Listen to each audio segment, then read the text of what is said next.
Merci, Monsieur le Président. Merci beaucoup, Monsieur Jeannet, pour les propos que vous avez tenus. Donc, je crois qu'il y a vraiment un consensus sur la nécessité de réinventer le bicamérisme.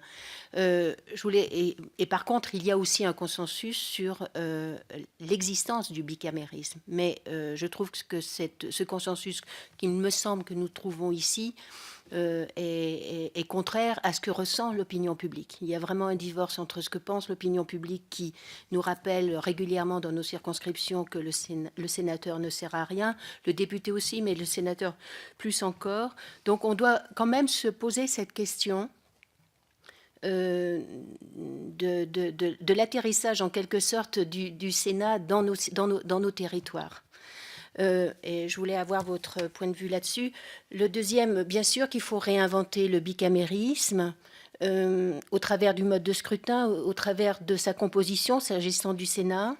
Moi, je ne parlerai pas de disparition du CESE, mais je parlerai plutôt d'une fusion intelligente au cœur du Sénat avec le CESE, avec effectivement la présence des groupes sociaux, en sachant que ces groupes sociaux ne doivent pas devenir des lobbies au cœur de cette Assemblée.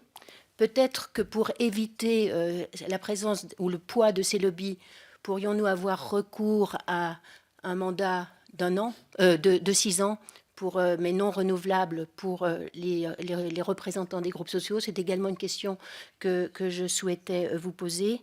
Et puis dire que si on réinvente pourquoi? Alors en fait, on réinvente peut-être une seconde chambre que j'ai ressentie au travers de vos propos comme la seconde chambre un petit peu du long terme.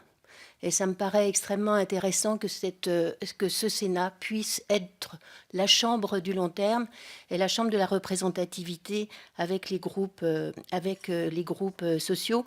C'est vrai qu'en tant que député, j'ai ressenti, si vous voulez, l'insuffisance des études d'impact. C'est vrai qu'on aurait pu penser que le CESE pouvait réaliser ces études d'impact, mais pourquoi pas le Sénat, avec le CESE absorbé dans la représentation, ne pourrait-il pas être aussi le garant de la valeur à long terme des projets de loi ou des propositions de loi que l'Assemblée nationale doit discuter? Enfin, en tout cas, je pense que sur ce point, il y a une réflexion à avoir. Et puis, j'ai été extrêmement intéressée lorsque vous avez fait valoir que le non-cumul des mandats pouvait s'accompagner pour les sénateurs d'une voix consultative dans les territoires. Au travers des instances régionales ou départementales ou intercommunales. Je pense que cette question, il faut vraiment qu'on se la pose pour 2017, parce qu'elle est valable pour les sénateurs, mais également pour les députés, qui ne doivent pas être des députés hors sol, mais qui ne doivent pas être pour autant découragés de leur travail sur le territoire. Et il faut leur permettre d'entrer dans ces instances avec, bien sûr, une simple voix consultative, voire le silence, mais pour la nécessaire information, leur permettant d'avoir un travail intéressant. Et je souhaiterais savoir dans quelle mesure et comment nous pourrions parvenir à cette réalité tout à fait, à mon sens, importante. Merci Cécile.